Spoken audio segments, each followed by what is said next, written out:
All right, good morning. This is Steve Hall and Brian Phillips from North Carolina DAQ. Also in the room with us here in Green Square is Stephen Rice.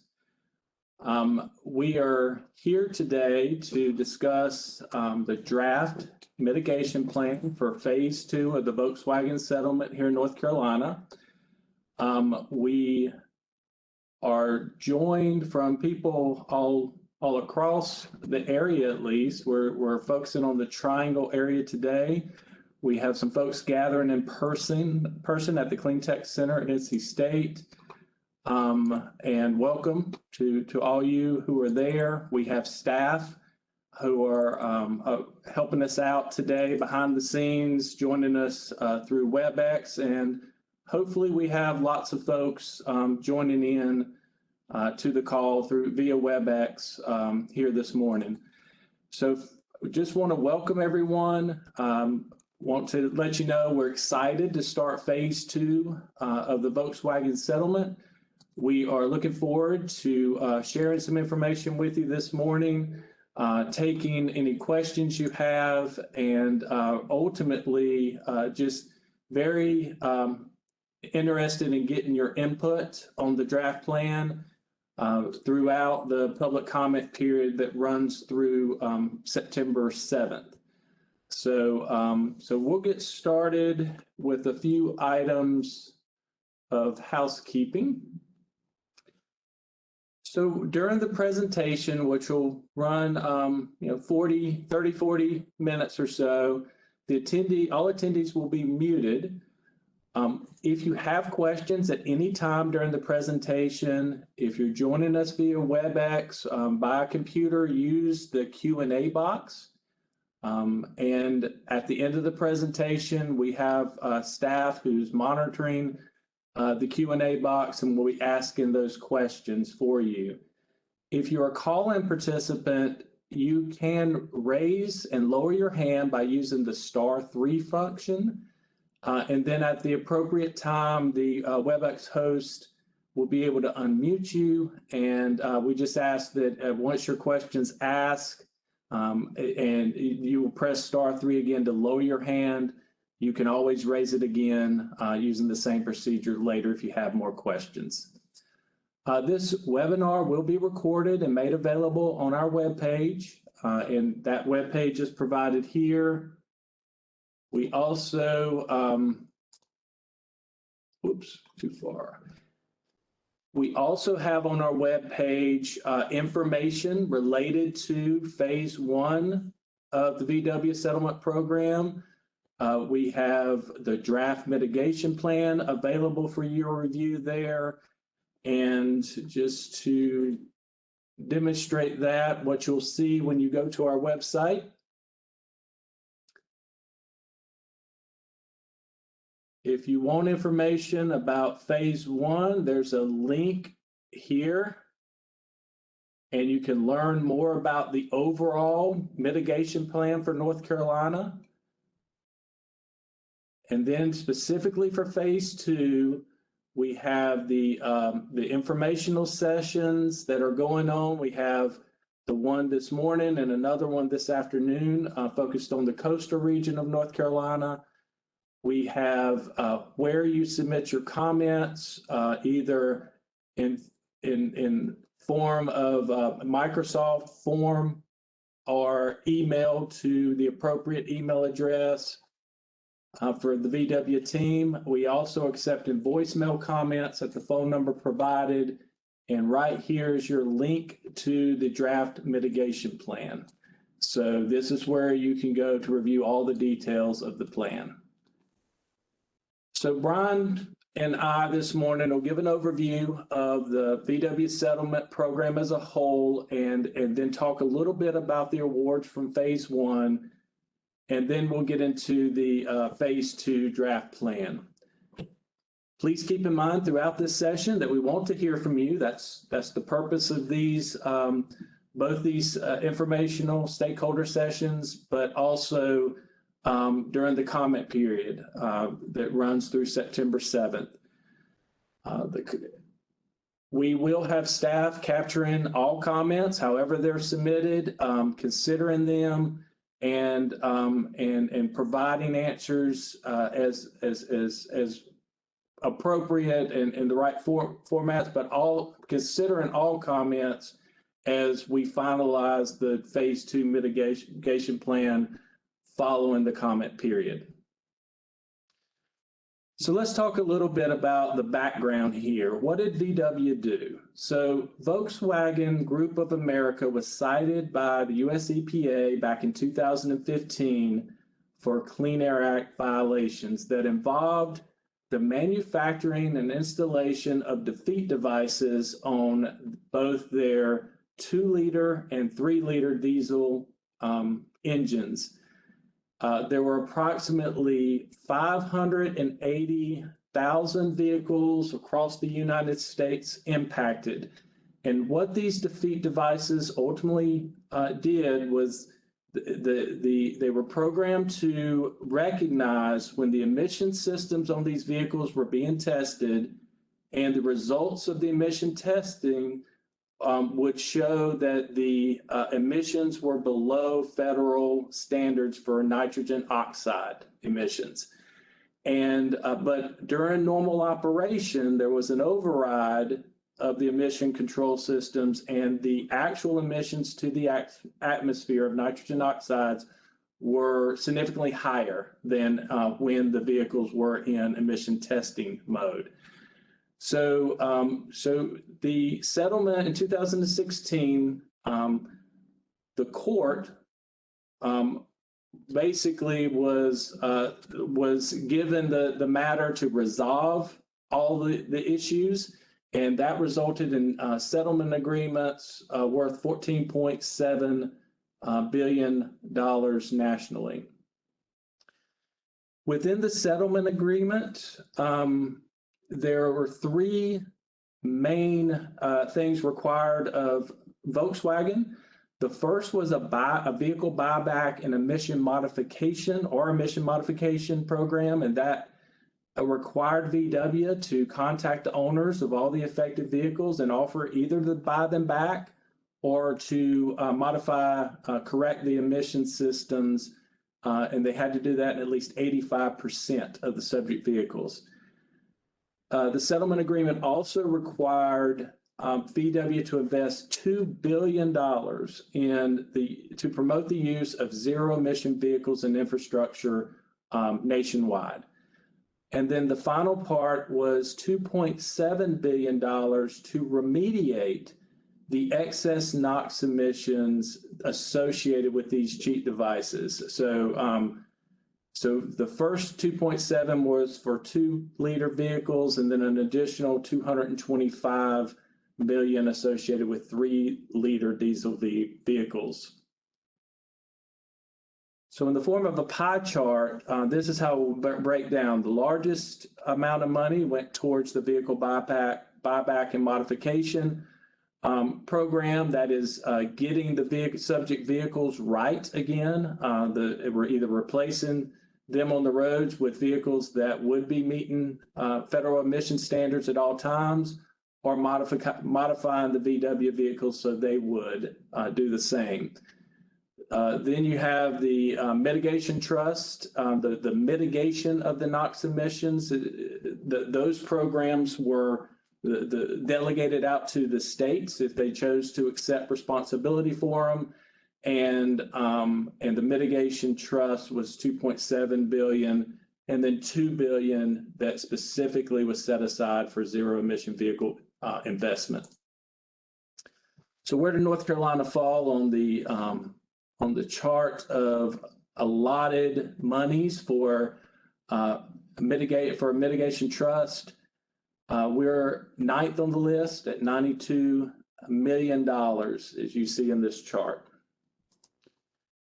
That breaks down to a little over $87 million for 2-liter vehicles, subject vehicles in North Carolina, and another almost $5 million for the 3-liter subject vehicles in North Carolina. And there's our total, just over $92 million.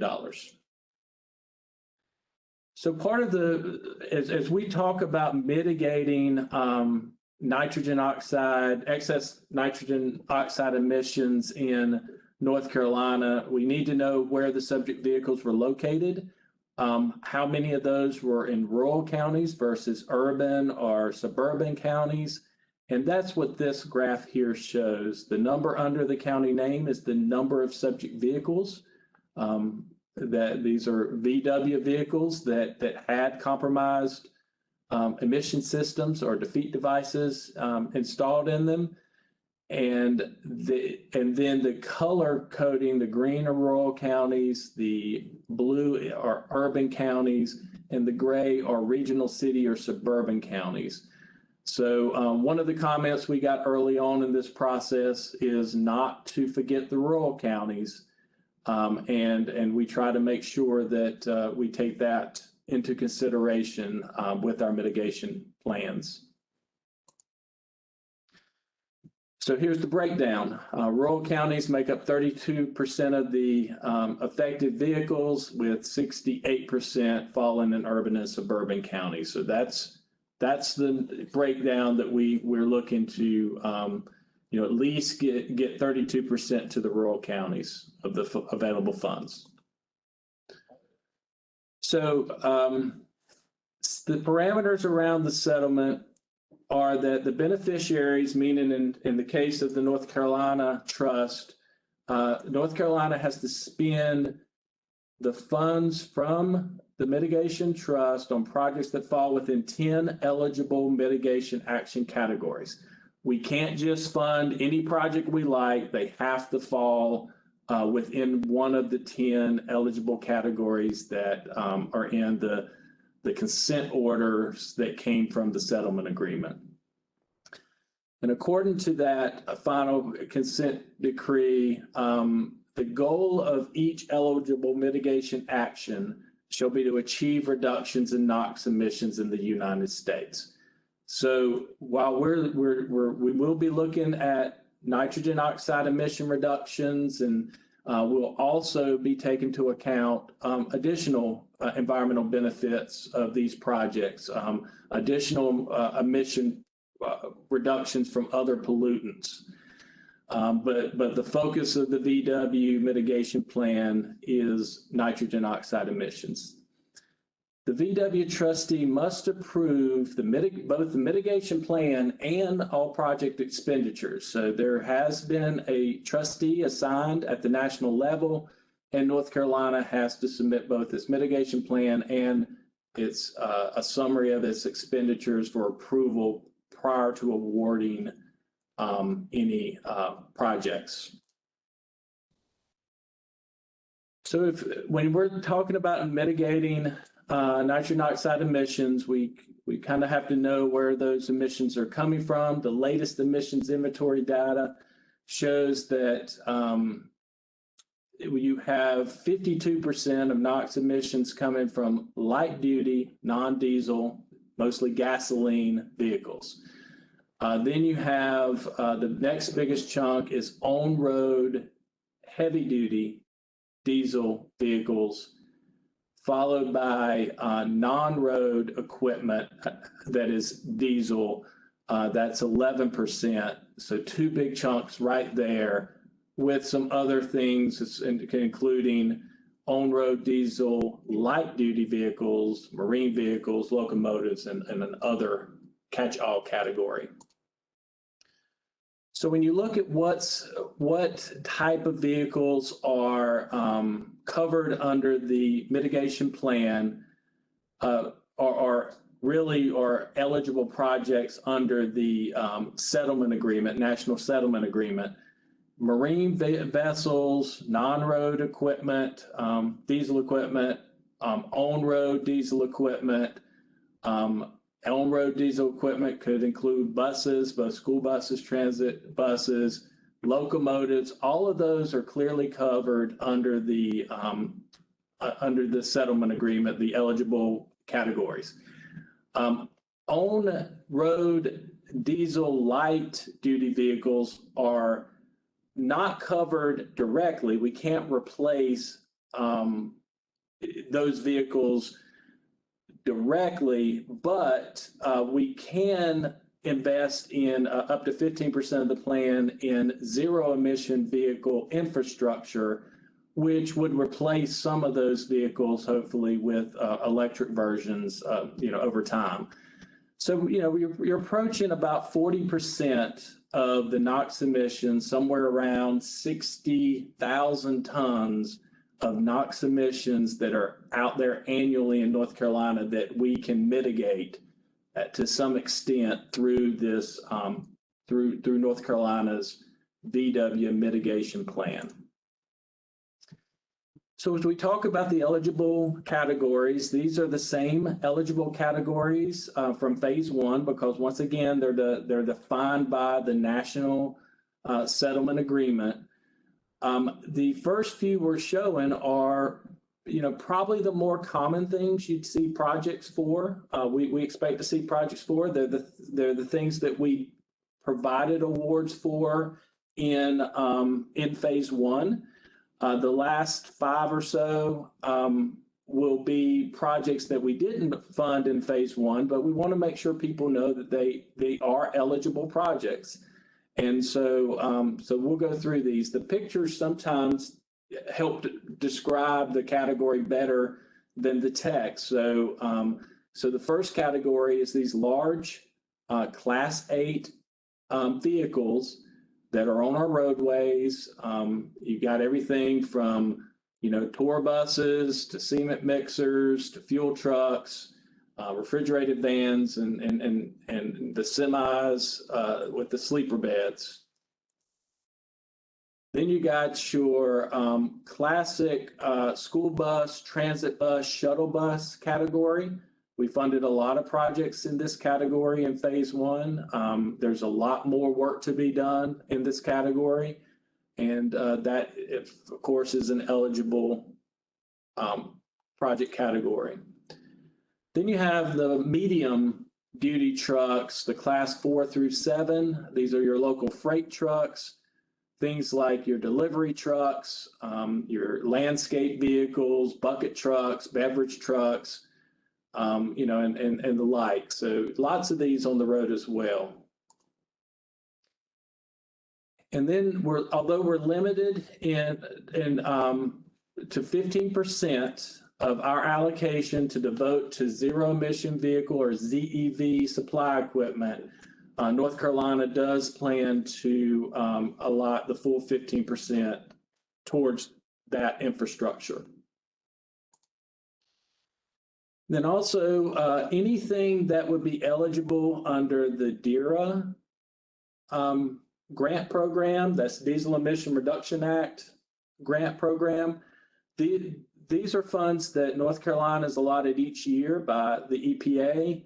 The amount may vary from year to year, but there's an opportunity within DERA for the state to match and then get some additional funds on top of what EPA would their base allocation. And North Carolina plans to use VW funds in phase 2 to match and get additional funds in this category. So anything that would be covered under DERA, and sometimes that can kind of stretch the universe of eligible vehicles, particularly some off-road vehicles. So anything eligible under DERA will be eligible under this under phase 2 mitigation plan for VW.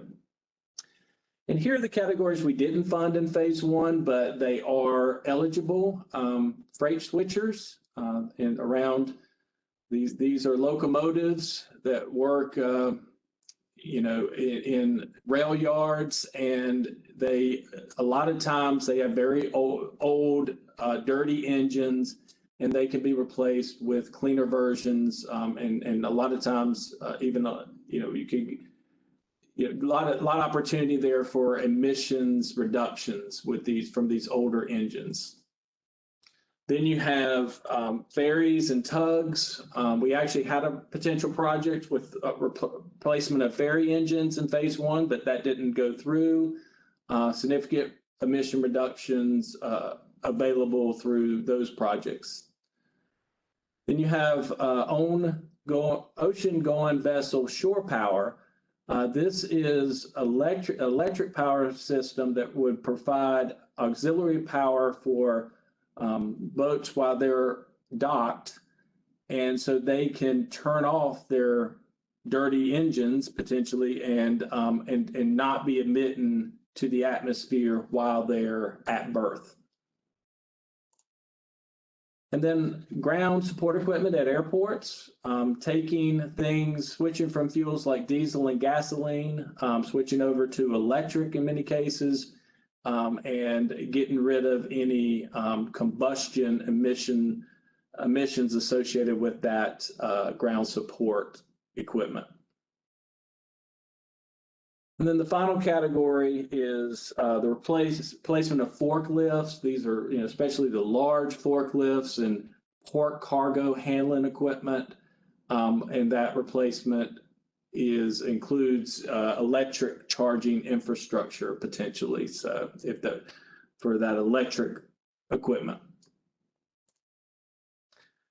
So looking at those categories, how was the monies in phase one allocated, awarded? So if you look at the chart on the left, school bus category was where the most phase one money was awarded, just over $12 million for 111 vehicles replaced. Transit bus was the next category, just over $6 million. Not as many vehicles replaced, but the second in terms of money awarded. And then on road, 45 vehicles replaced for just over $4 million. And then the next two items are your zero emission vehicle infrastructure. These are electric vehicle charging sites.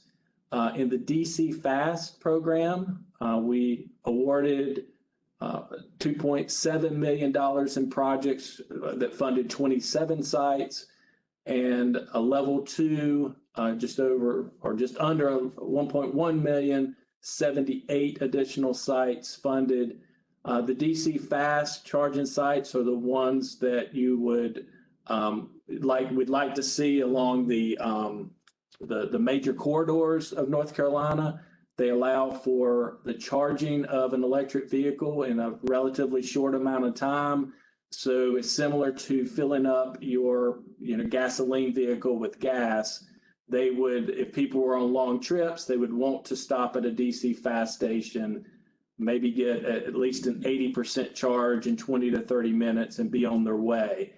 The level two sites are sites that would be more at your either destination location, workplaces, or home, apartment complexes. These take a little longer to charge, and the idea there is the vehicles would be there longer periods of time. They might charge for several hours while their owners are either shopping or at some destination, the zoo or parks or something like that, or they're at their homes overnight or at their workplaces during the day. So there's plenty of time for this slower charge to fully charge their vehicles. So obviously we can fund more of the level two because of the lesser expense than we can the DC fast, but we're interested in funding both. And so the totals just almost $26.5 million in phase one awards. You see the total number of vehicles and stations there. Also, phase two, we're combining what would have been phases 2 and 3, as we kind of thought we might do originally.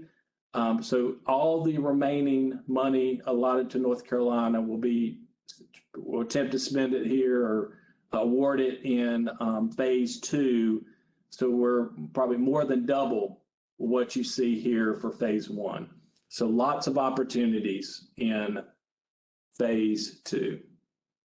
And if you want to see, once again, I showed you the website for phase 1 or for VW's settlement. You can also look at some of our success stories from phase 1. We just have a couple up there now. There's one for the DC fast charging site you see on your right here. This was the first, what's that? 4. We have 4 up there now. Oh, 4 up there now. We've increased, we've doubled the number of success stories on our website since last week. So they'll keep popping up. The DC fast charger on the right is in Statesville, North Carolina. It's the first ribbon cutting we went to for one of these sites, and we've been to a few more and been invited to others. They're popping up across the state. We also are very nearly complete with a contract with the city or the county of Mecklenburg with some replacement vehicles that you see on the left there. So finally, if you look at NOx mitigation from Phase 1 awards, this chart shows the money that was originally allocated to each program. In green, the blue bar is the money spent in Phase 1, and the blue dot shows the annual tons of nitrogen oxide reduced within each program. And so you can see level 2, DC fast, we actually spent a little less than we allocated, and that is because some projects got awarded but ultimately fell through after they were awarded. So that money will be rolled back into Phase 2. Transit buses, school buses, pretty much what we allocated, we awarded. On-road is a little high. We awarded a little more because we had off-road as a category for off-road diesel vehicles, but we didn't end up funding. We did award one off-road project, but it fell through. So all that money got moved over to on-road. And then you see the totals there with money allocated, money awarded, and that resulted in just over 27 annual tons of NOx emissions mitigated. And that's the end of my presentation on Phase 1. Brian Phillips will take it over now and Brian is for those who don't know, Brian is the VW program manager he's leading the whole thing for North Carolina, done a great job with it, wealth of knowledge. So Brian will talk to you now about Phase 2 draft mitigation allocations. Thank you, Steve. Good morning, everyone. We're here to talk about the Phase 2 program. For our draft plan, we're combining Phases 2 and 3 that we originally had set aside as separate phases into one final phase.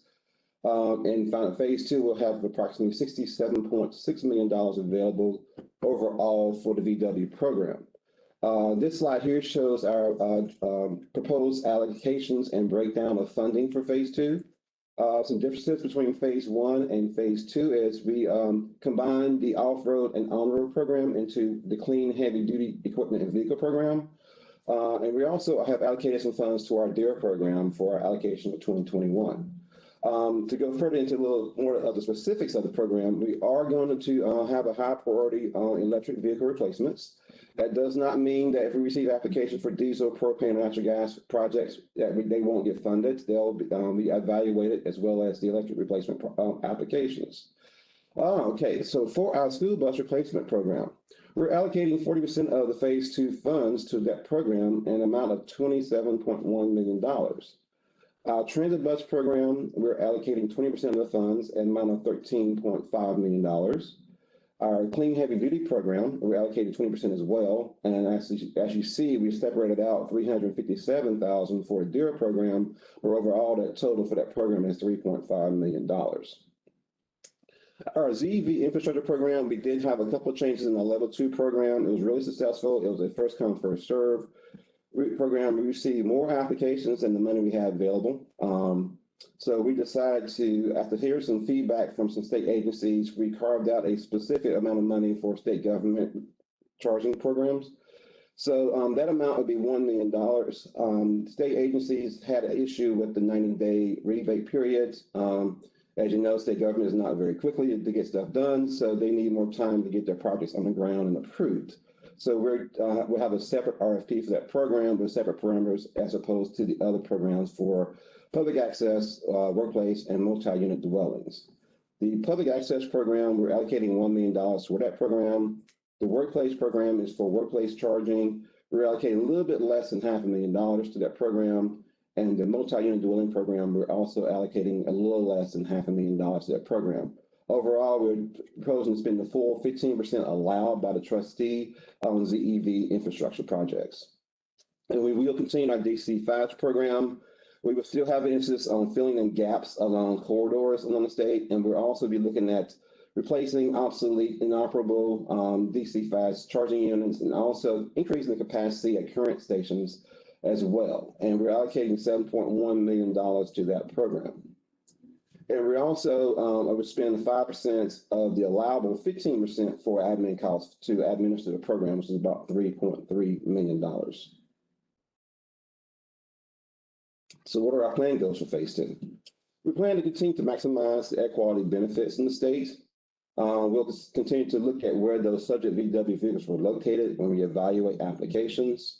We're looking also to improve on existing processes and programs to select projects. We learned a lot in phase one. So we're going to use what we learned in phase one to make phase two a more efficient process. During phase one, if you applied, you probably applied using a PDF application. We're no longer doing that in phase two. We have created a grant management system where you will be able to submit your application electronically through the system. We do our evaluations, we can do our contracting through that system, and you will also submit your claims to that system.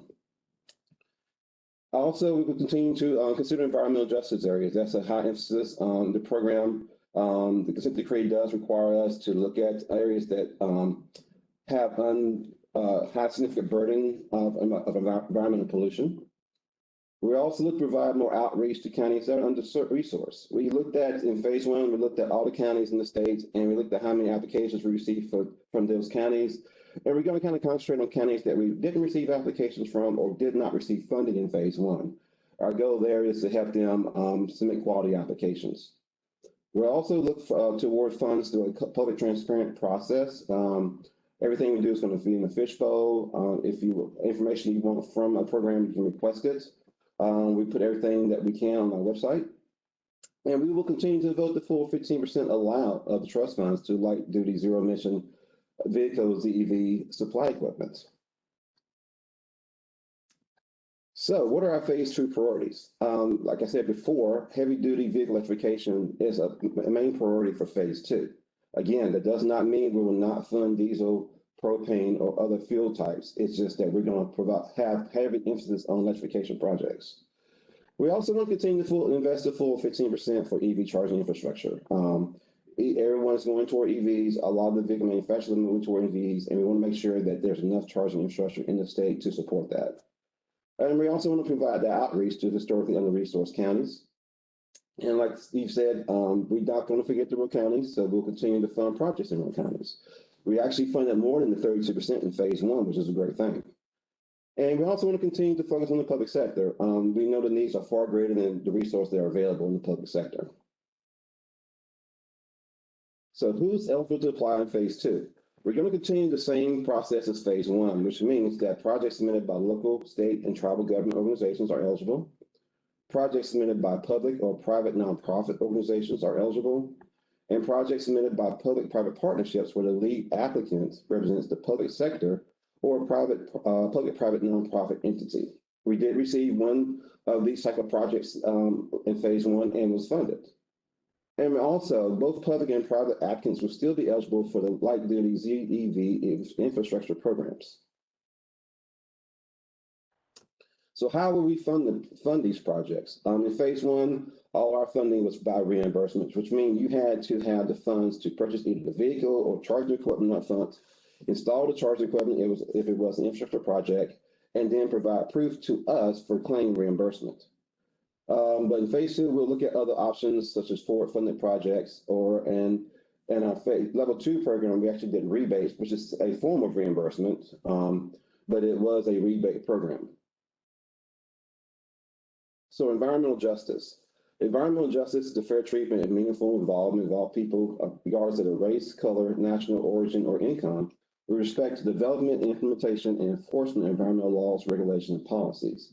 So our goal is for all communities and persons across the state to achieve this when everyone enjoys the same degree of protection from the environment and health hazards, and has equal access to the decision-making process to have healthy environments in which to live, learn, and work. So we have a new program we're developing for phase 2. This is our historically under-resourced county outreach program. And our goal here is to have counties that historically have not had the resources to effectively identify vehicles that are eligible for grant programs and also have them submit quality applications. And we may consider applications from these counties. They may have an extra scoring bonus in phase 2. This is a map of the counties that are part of this program. It's about 32 counties that were selected. The process was based on environmental justice factors, the tier of the county, and also if the county had was awarded or submitted a project application in phase 1. So how will we select the projects in phase 2? We'll continue to consider factors, but we're not limited to the factors on this slide. But we'll look at cost effectiveness, which is the how much VW funds were spent per the tons of NOx reduced by that project. We'll look at the project's overall NOx emission reductions, the environmental justice. We had a score for each county based on factors developed by our environmental justice team. We also will look at the location of the project, and this means how many VW vehicles were located in that county. For each project, each county had a score based on the number of vehicles, and that was applied in the evaluation of that project. We'll also look at other environmental benefits from the project, different pollutants that also are reduced by replacing that older vehicle with a more cleaner vehicle. We'll look at the sustainability of the project, how long will that project be on the road, or how long will that equipment be in operation. We'll look at the timeliness of the project, how fast can the applicant get that project on the road. We do know that there are some delays, some COVID-related delays, and some delays just related to manufacturing and availability of parts and equipment. And we'll also look at the useful life of the vehicle being replaced. If that vehicle is going to be on the road for 5 more years, as opposed to vehicles that are going to be replaced next year, that vehicle that's on the road that could be on the road for 5 more years has more potential to reduce emissions from that vehicle being replaced as to opposed to that vehicle that has 1 year of useful life left on it. So how can you get involved? We want you to submit your comments. We would love to have your comments. We're accepting comments through September 7th. There are various ways you can do that. You can do it through our Microsoft form on our website, and the link is here on the slide. If you're unable to do that, you can also submit it by email. I don't have that email address on here, but it's at the very beginning of the presentation. And you can also comment via our phone line. That number is 919-707-8429. And if you would like additional information about VW Phase 1 or Phase 2 mitigation plan, here's our webpage address, or you can go to our simpler webpage. It's called ncr.org, and click on Volkswagen Settlements. So these are our last 2 informational meetings that we have scheduled. We have one more meeting this afternoon from 2 to 4 in the Wilmington area at the Northeast Branch Library in the Pine Room from 2 to 4. And for our historically under-resourced county outreach program, we would love your input on potential meetings locations that we're planning to have in August. We're planning to do these in person. We want to go out and talk to the potential applicants, have them identify vehicles, and show them how to apply for the funding in phase 2. So what are our next steps? Once we complete our public comment process, we'll consolidate all the comments. We'll draft a final mitigation plan. We'll submit that final plan to the trustee in the fall of 2021. Our team right now is working on a request for proposals. We plan to release that sometime in the winter of 2021. And then the team will start evaluating those applications for funding in the winter spring of 2021 through 2022. And then we plan to have a phase 2 project award sometime in the spring of 2022. So who can you contact? For general VW questions, you can contact me, Brian Phillips, or our Public Information Officer, Zainab Nassif, our VW Outreach Manager, Robin Barrows. If you have specific questions about a particular program, it's best you contact the program manager. For our school bus program, that would be Sheila Blanchard. For our transit bus program, that would be Melanie Henderson. For our clean heavy-duty diesel program, that would be Joe Vias. For our DC Fast program, that's Dave Willis. And for our Level 2 infrastructure program, that's Stephen Rice. Thank you. We appreciate your participation in this presentation. We will now start to take questions. Please bear in mind that please keep your questions toward the Phase 2 mitigation plan. And before we go to questions, is there a slide about getting on the email list? I believe that, mate. Yeah, there we go.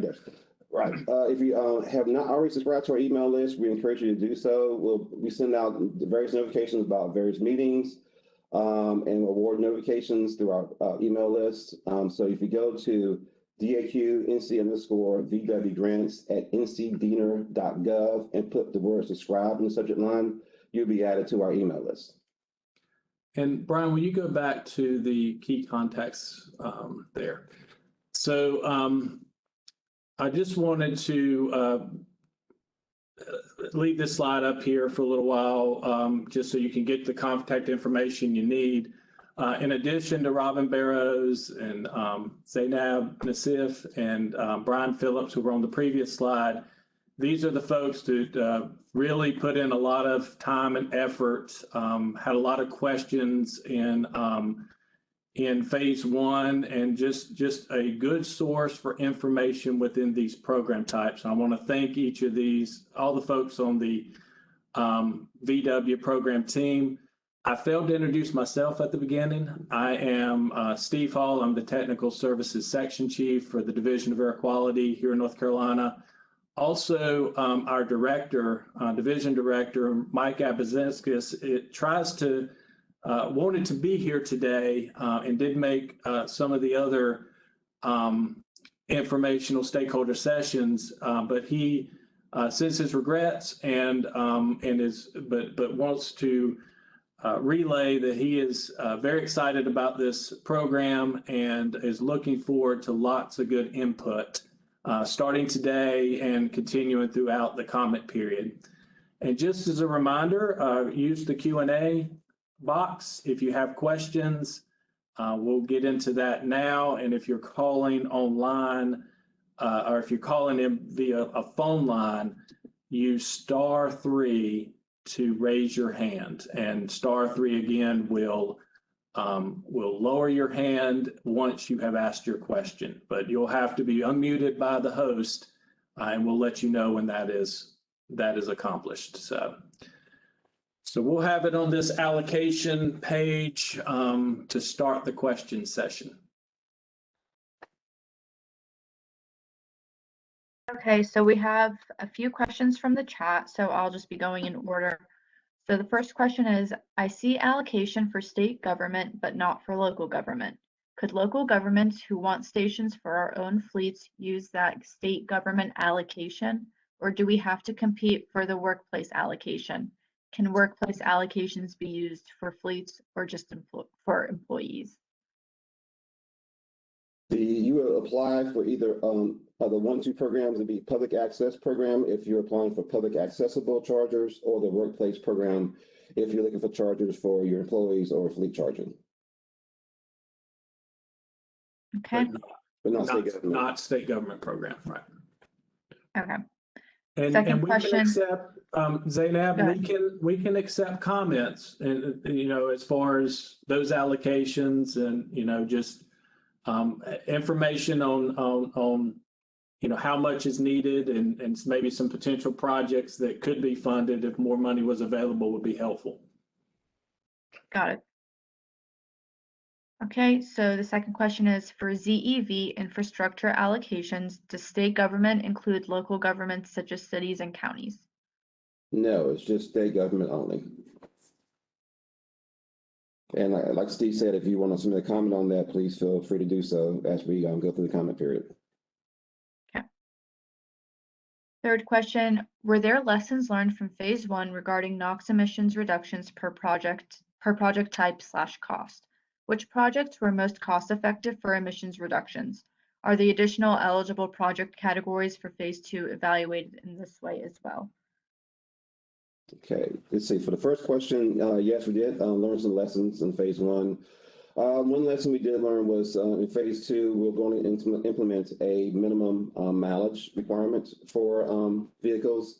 We did get some applications for vehicles that have very little mileage on them annually, and those vehicles tend not to have great NOx emission reductions. So we're going to look for to maximize that and have a minimum mileage, kind of mirroring what DERA does for the DERA program, which has a minimum mileage requirements for vehicle replacements. And what was the second question, Zainab? Second question was, which projects were most effective for emissions reduction? Are the additional eligible project categories for phase 2 evaluated in this way as well? Well, I don't know that there's any additional categories in phase 2. They're the same, 10 eligible categories that were in phase 1. But as Brian said, I mean, sometimes it comes down to the age of the emissions from the vehicle that's being replaced. And then on the other side, how much is it going to be used? The mileage, the minimum mileage thing he was talking about on the, to do the calculations of how much NOx is actually being mitigated. But this chart kind of gives you an idea of the different programs where you got the most emission reductions, but there's a lot of factors involved in project selection. Right, and on this slide, the school bus shows the most emission reductions, but it also had the most vehicles being replaced. Right. The transit program had the most vehicles that were moving to electric vehicles, so that had a large number of NOx mitigated as well. On road, similarly, that was mostly diesel to diesel or diesel to, I believe, CNG, but there was a large number of vehicles in that program too, so that kind of correlates to that number for 10.8 tons of NOx reduced. Okay. This is about DC fast charging infrastructure. 1, has 540 expansion been included in, quote, approved interstate corridors funding? And question 2 is, how far from interstate corridors is approved for project funding? As in, is it less than 1 mile, 2 miles, etc.?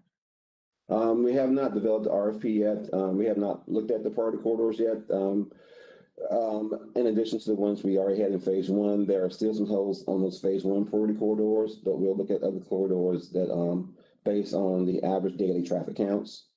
What was the second part of the question, Zainab? The second question was how far from interstate corridors? Generally, believe it was at least no more than 5 miles off the interstate. If Dave Willis is on the phone, he can probably chime in on that. Yes, we had a limit of 5 miles. I mean, we funded projects that weren't on the corridor, so I mean, apply. Okay. Next question was, are you seeing any of the phase 1 money seeding or amping up any industries like electric charging equipment or the electric buses? I don't know if we can speak to industries in general, but. Right, I would agree with you. We wouldn't have that information offhand. Right. But I would suspect, I mean, there is a lot of interest in transit bus electrification and school bus electrification. And we do know a lot of the heavy duty industry is moving toward electrification of their vehicles as well. That's just overall globally. It's not just because of Volkswagen, but it's globally. It's a move toward electrification overall in the industry. Mm-hmm. Okay. This one is also about for DC fast charge projects. Is there a minimum power kW requirement? And would a large project of 10, 24 kW DC fast charge stations be eligible? We would evaluate it based on the merits of the project. I would just say no, it would not be eligible. It would be eligible. Would it be fully funded? That question, yes, is yet to be remained. We'll have to base on the evaluation of that project compared to other applications we received for that program. But I would apply for the program. Okay. Were there any case studies of repowering school buses with electric engines in phase 1 that could be shared as a case study? No, they were not. Talking with DPI, repowering school buses hasn't been a very successful program for them. So they lean toward vehicle replacements. Do you Okay. want to mention at this point the counties that did get an electric bus awarded in phase one and the status of those projects? Yes, for phase one, our contracts were completed between January and March of this year. So a lot of those awardees are in the process of getting their orders in with their vendors. For the school bus program, we funded 5 school buses through the Department of Public Instruction's application, and the counties were Cabarrus County, New Hanover, Randolph, Rowan, and Transylvania County. And additionally, we also funded 1 school bus for the Eastern Band of Cherokee in Swain County. And so they don't have the buses yet. So, but as they receive them and put them into use, more information will be available as far as, how well they work. And Department of Public Instruction verified buses would be part of their pilot program that they're doing to see how well those buses are used and can be used in the future. Okay. Will chargers near chargers from phase one be deducted points? For DC fast program or level 2? They didn't specify. They're just asking because multiple chargers at one site are essential for reliability. Right. In my discussion of DC fast program, I mentioned that we're looking at increasing capacity of existing chargers.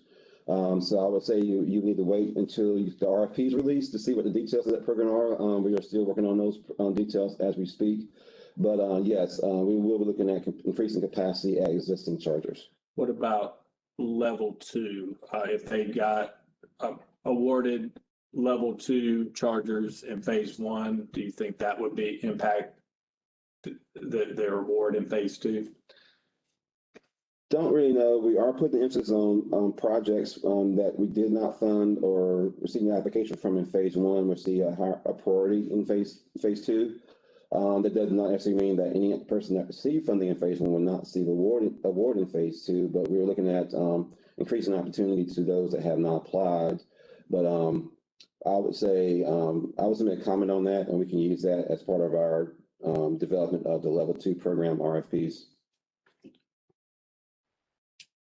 Okay. When the original settlement funding was established, Electrify America announced 11 cities in the country where they were going to focus specific demonstration projects. Raleigh was one of those cities. Is that money separate from the fund that NCDEQ is administering? Do you know of any outcomes there? Yes, that money is separate from the mitigation funds. I'll go back to the slide that Steve showed earlier, the very beginning of his presentation, right here. So the money for Electrify America is part of this $2 billion zero vehicle emission investment. So basically that $2 million is what's spent by Electrify America. So they have installed several charging sites in North Carolina. I do know one is close by my route home off of Glenwood Avenue here in Raleigh. And I do know they installed several, I believe, in Walmarts across the state as well. Okay. What category would something like an E-True, which is an electric truck refrigeration unit, diesel engine that powers a refrigerated trailer but doesn't actually drive the truck, and associated shore power infrastructure fit into? That would be something I would probably ask Jill Vitus that question. Send an email to Jill Vitus and have her answer that question directly. That may require a little bit of research on our part to see if that's even eligible for in one of our 10 mitigation categories. Okay. Now I'll pull up the contact information so you can get her email address. Right there.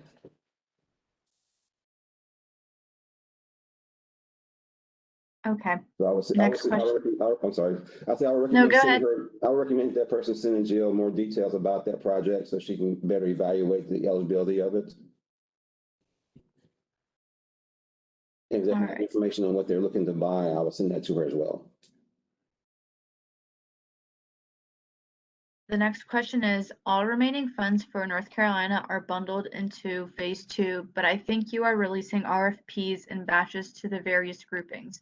Will the timing be the same for all group submissions? No, we're looking to stagger the RFPs in phase 2.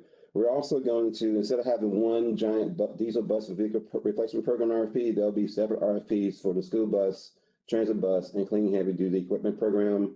Additionally, the level 2 program, those for our RFPs will all be separate RFPs, and they will probably be released in the staggered pattern as well. Just to, we're doing that so we can actually do our outreach to a targeted audience instead of having all-encompassing RFP meetings. So we can have meetings for just school bus stakeholders, one for transit bus stakeholders, and so forth in phase 2. And just a side note, I see there are comments that are sprinkled into the Q&A, and we are taking note of those. We're just addressing questions right now so that folks can get those answered. So if you see me skip over those, that is why. Okay, so the next question is, will the time of performance and project implementation time for ZEV infrastructure projects be the same as phase 1? Time of performance. I'm assuming you mean the time of when the project has to be completed. For the DC FAST program and the state government program would be a traditional state contract and it would be a 2-year period. For the level 2 public access, workplace, and multi-unit dwelling program, we're looking to continue on with our first come, first serve rebate program, but we will accept comments on that program if you think we should have a different method or a longer period for that 180-day time frame for the rebate programs.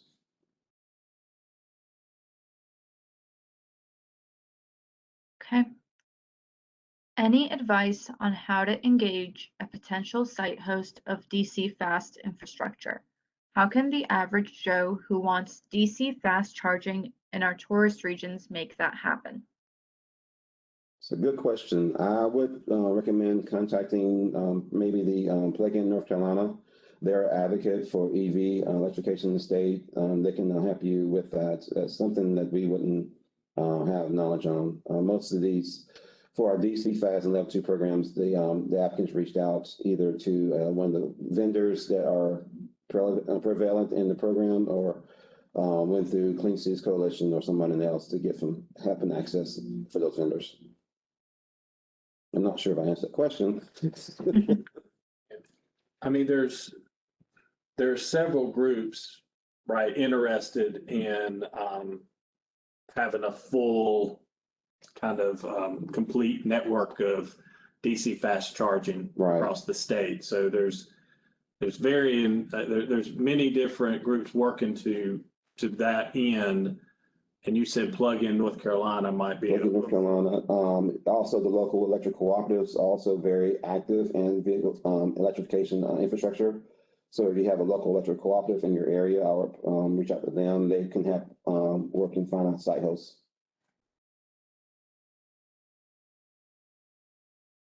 Okay. Have the technical details on the DC fast chargers been defined or specified? Are the technical specs up for review and feedback? The technical specs will be in the RFP for the DC Fast program. They will probably be similar to the tech specs for the phase 1 DC Fast program, and that RFP is still available on our website.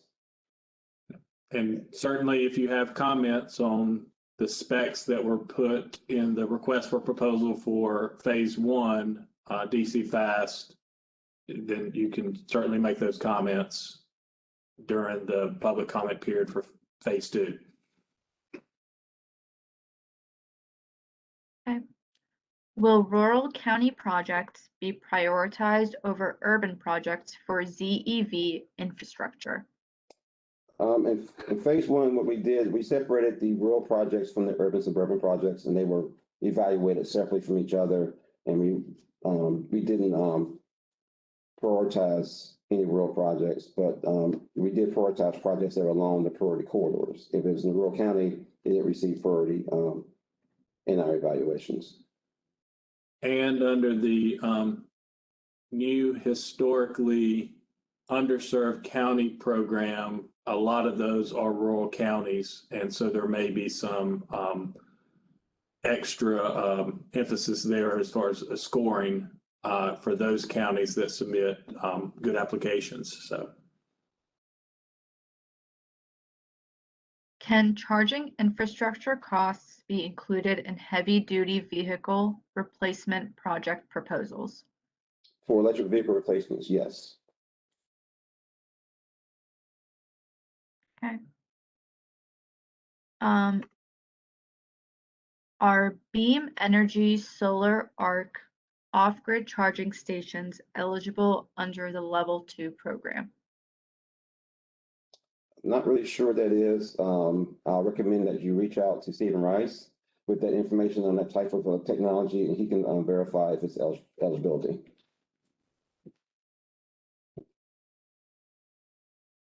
Stephen Rice, they're the last one listed under Level 2 program.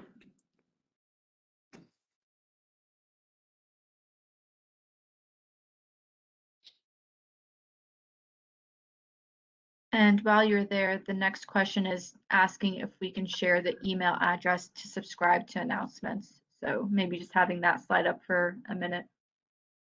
Yes. And we will send a copy of this presentation to all the participants probably by the end of the week. And it will be posted to our website as well.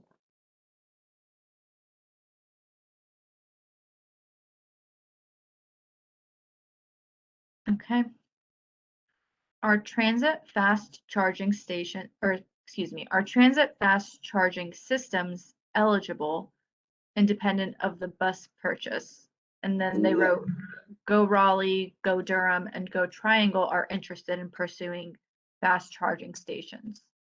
No, they're not. The trust consent decree requires infrastructure to be tied to a vehicle replacement.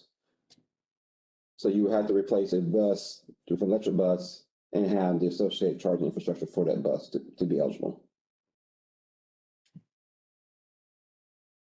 Okay. The ZEV infrastructure program category from the trustee is for light duty vehicle only.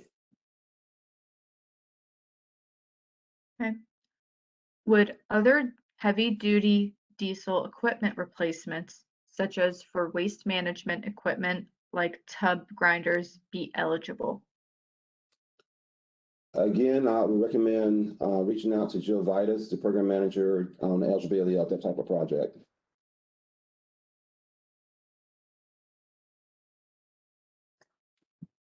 Okay. Give staff a lot of work to do.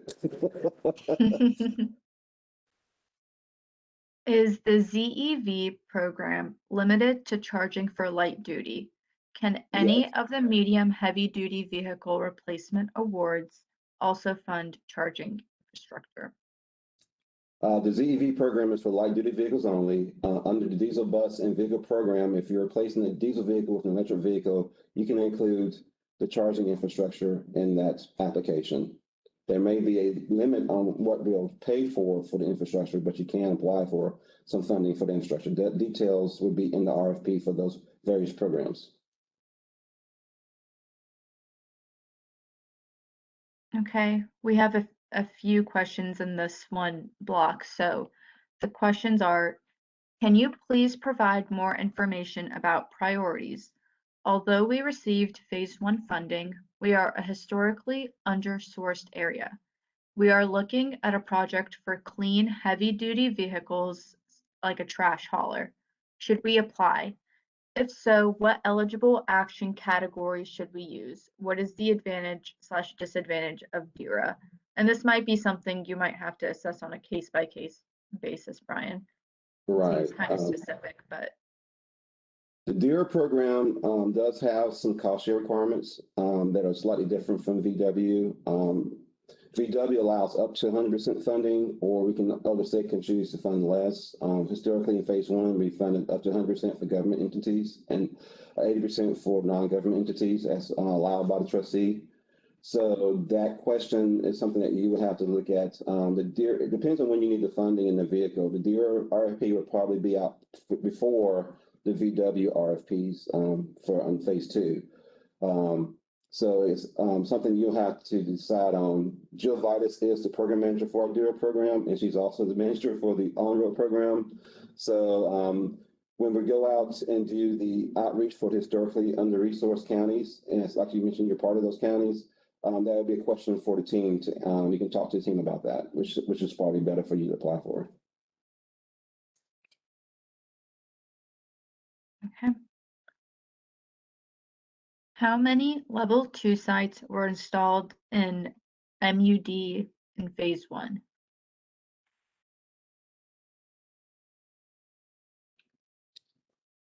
MUDs. Yeah, multi-unit dwellings. Okay. Let me pull up.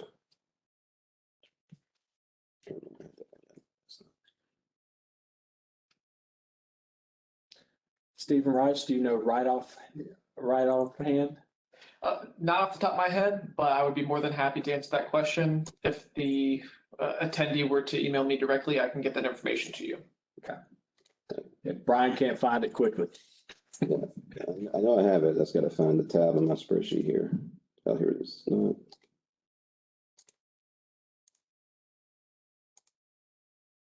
No. So for level 2,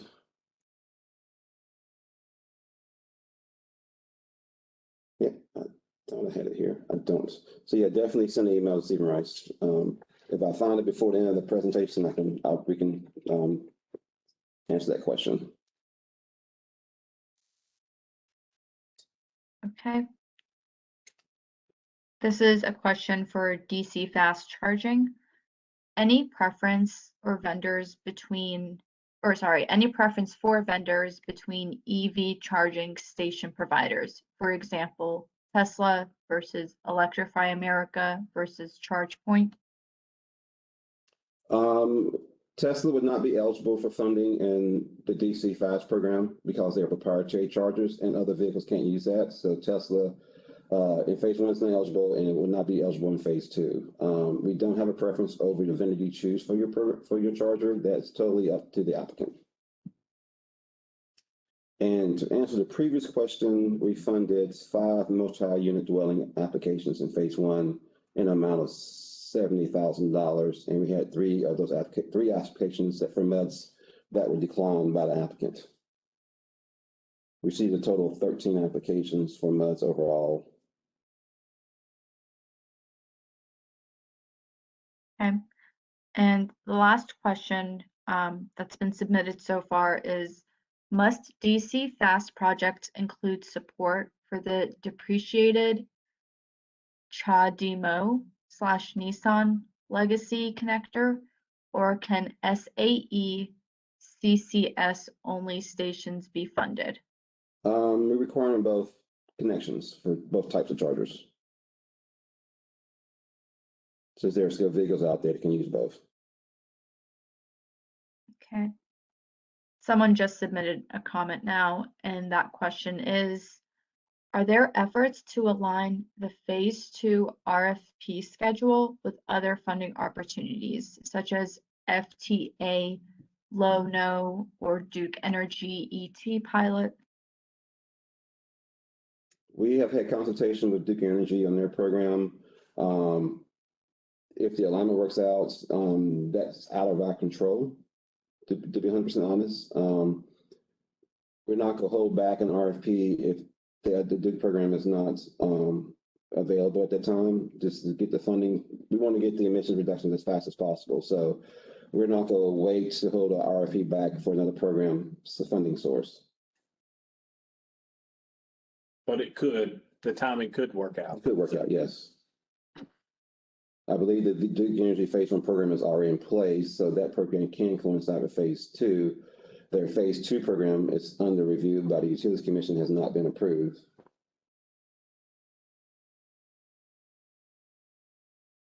All right, those are all the questions so far in the chat. And people are free to keep submitting questions, but that's what we have so far. Do we have any hands that were raised at any point? Okay. So what we're going to do is go back to some of the questions that we received in last week's outreach. And I'm going to start with two that are kind of generic and I think that we need to address specifically. And one of them has already been answered, but I'll ask it again, which is, will the slide deck be distributed or posted online? And the answer to that is yes and yes. So we will be putting it on our website, and we will also be sending it to attendees.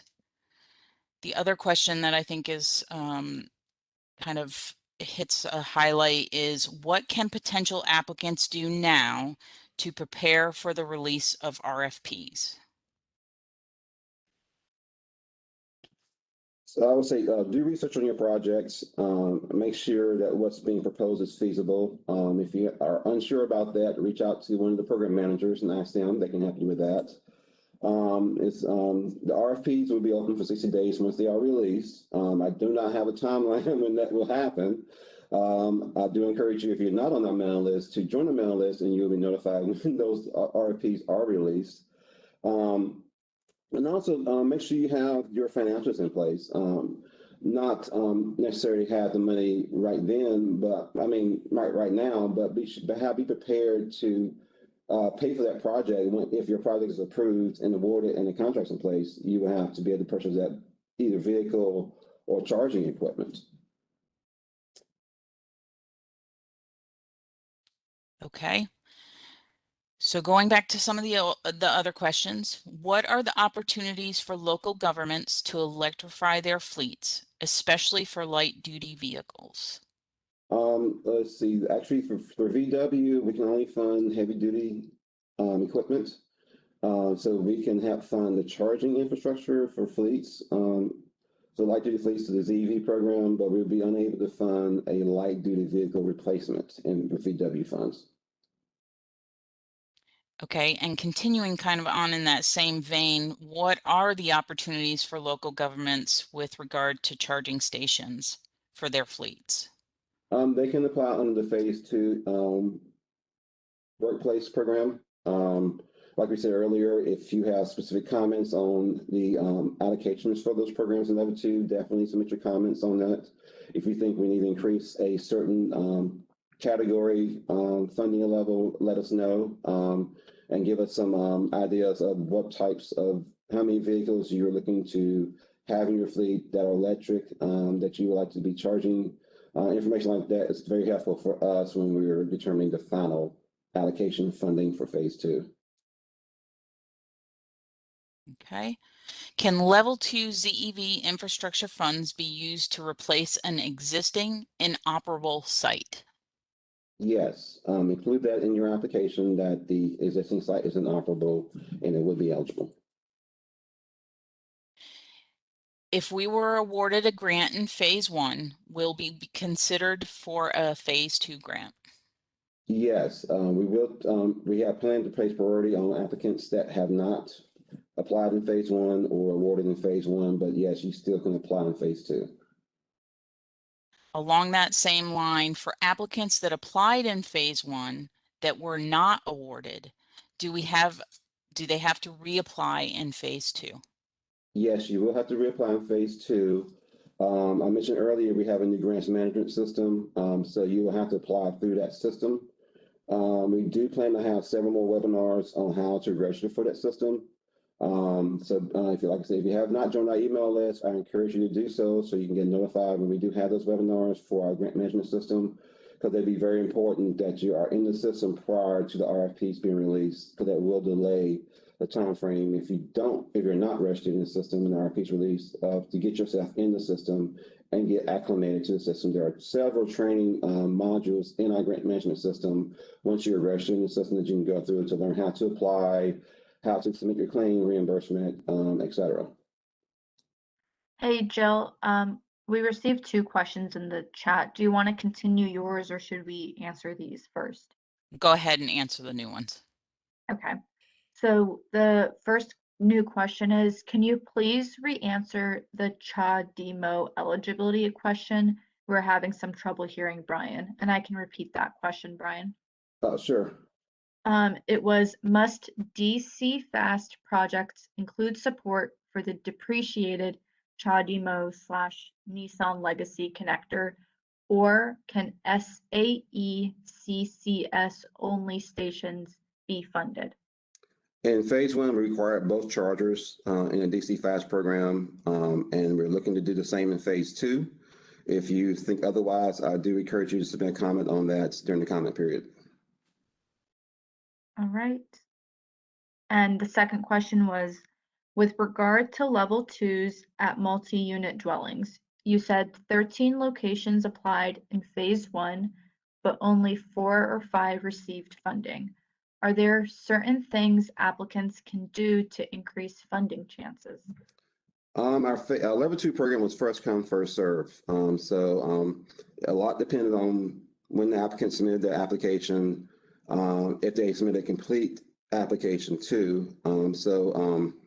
I would say talk to Stephen Rice, the program manager. He can provide you more details on that.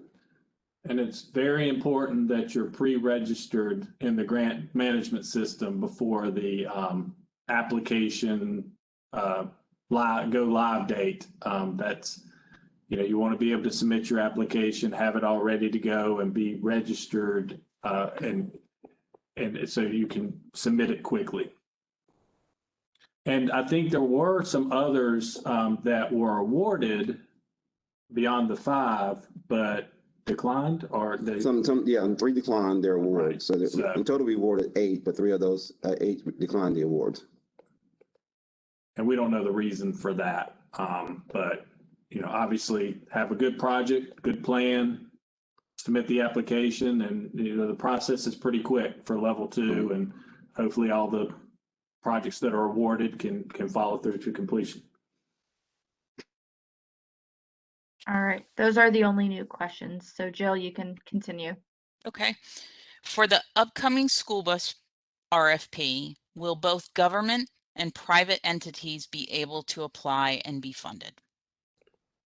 Government, yes. A private entity will have to be a partnership with a public-private nonprofit to be eligible. And we can pull up that list again of eligibility. So this one right here.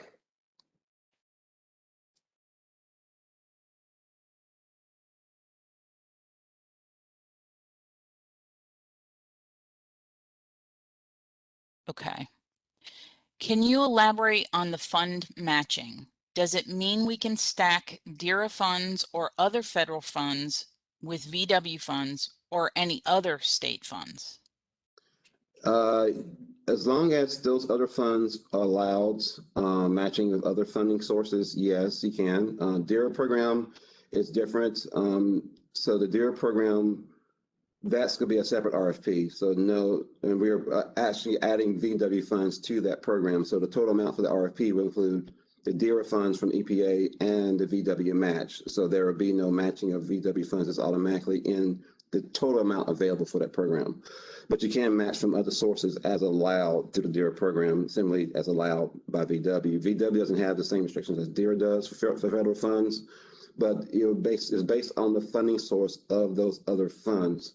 We do plan to work with DOT to use some CMAQ funds for the funding of the transit bus program to extend our buying power and be able to buy more buses. But the other programs, you would definitely have to look at that other funding source to see what type of restrictions that funding source has. Zainab, Jill, we have, yeah. Got it. We have 2 questions that are pretty much the same, or we just got another one too. But the first one is, can you verify whether forklifts must be located at a port to be eligible? No, it does not have to be at a port to be eligible. Brian, I think as a clarification though on that, some depending on the size of the forklift, it may be eligible under DERA versus eligible strictly under VW. Right. VW has an 8,000-pound lift capacity requirement, where DERA, you can do a lower capacity forklift. Correct. Okay.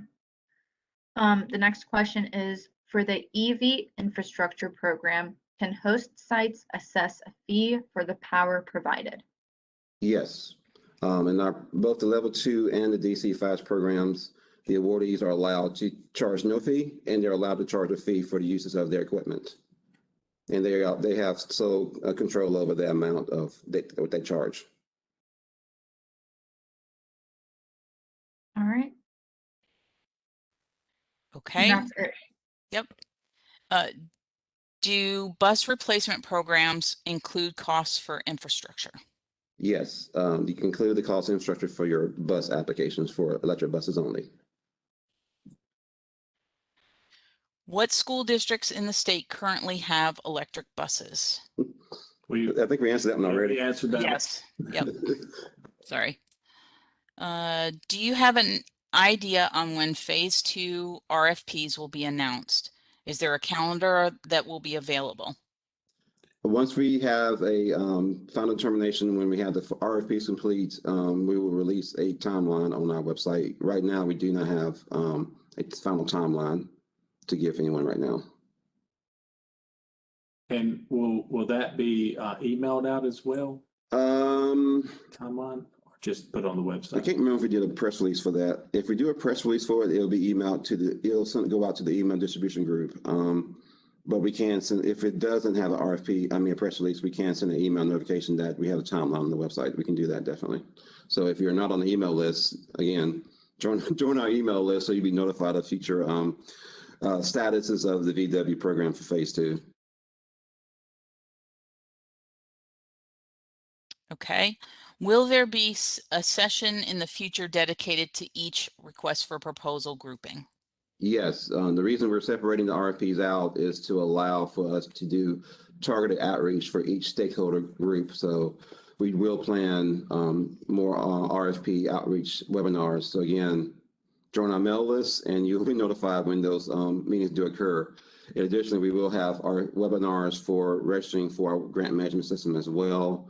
After the award, we had post-award webinars in phase 1, and we also had additional claims webinars and for phase 1 applicants. So those will also occur in 2022 after we award projects. Okay. For existing projects, does each level 2 charger have to have connections to charge more than one vehicle at a time? It was one charge. It was by the ports. The rebate program was by ports. So, and you had to have at least one port in your application. Yeah, there was a minimum of 2 ports per project. Right. So there are some level 2 chargers that naturally have 2 ports. So a single charger of that nature would qualify. Or if you had 2 chargers that each had an individual port, that still comes to a total of 2 ports. But there is no requirement to be able to charge more than one vehicle at a time. Well, that's no. But if you bought a charger that had 2 ports on it, it inherently is going to charge 2 cars at one time. It has the potential. All right. Okay. Do the funds for ZEV chargers include money for running utility lines to parking locations? The DC Fast program did allow for utilities upgrades. The level 2 program, it was a set amount per port. So that had to be counted in your quote in your application. And for DC Fast program, we had a cap of $15,000 for electrical upgrades for that project.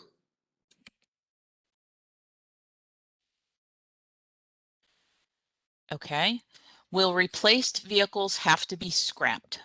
Yes, that is a requirement of the trust agreement, and the vehicle had to have a 3-inch hole drilled in through the engine, and also the chassis has to be cut in half. There is no exception for that, so you have to scrap the vehicle and provide documentation that the vehicle was scrapped with your claim request, or it would not be approved. Okay. And when we were asked that question in last week's outreach meeting, they specifically asked about the F-150s. Right. And F-150 is not an eligible vehicle type because it's a light duty vehicle, so it wouldn't be eligible for phase one or phase two. Okay. How do you define public universities for applications? Public universities would be a state agency, so they can apply as a state government entity in their application.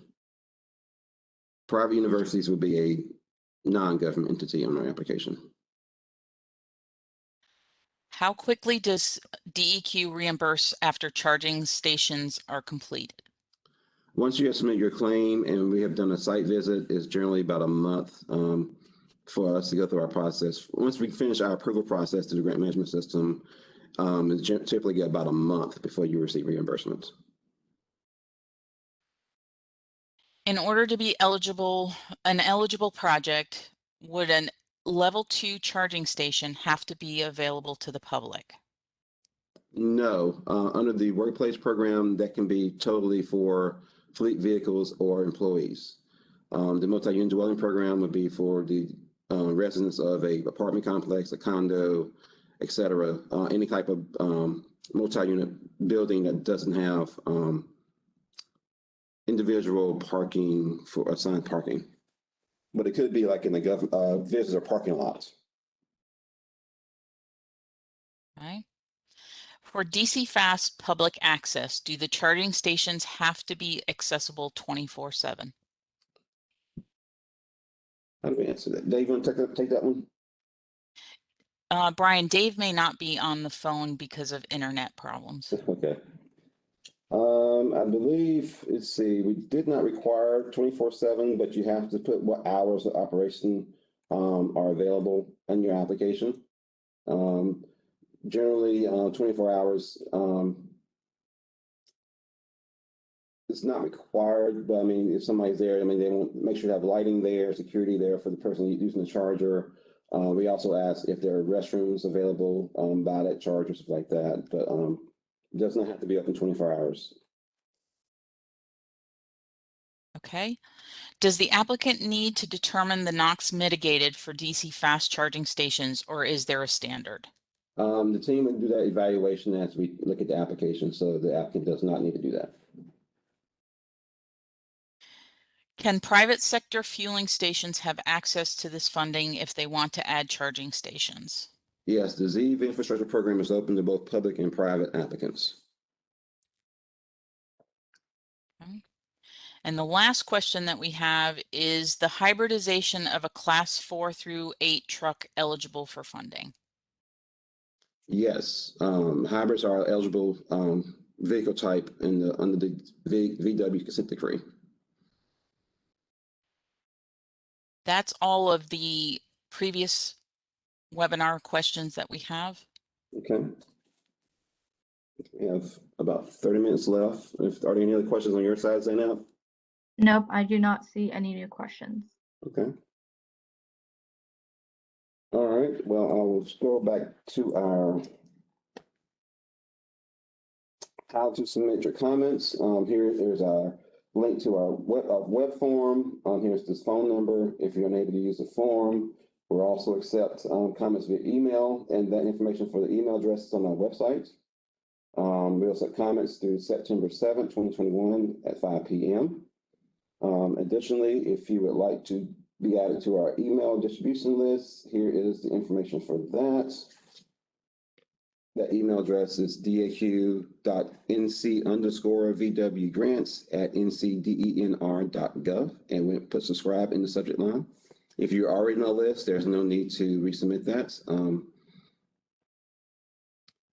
Steve, you don't have any closing comments? I just want to thank everybody for your participation today and look forward to continue to get comments through September 7th. So reach out if you have any questions, but please provide us comments. And again, you'll receive a thank you email probably tomorrow and a copy of this presentation.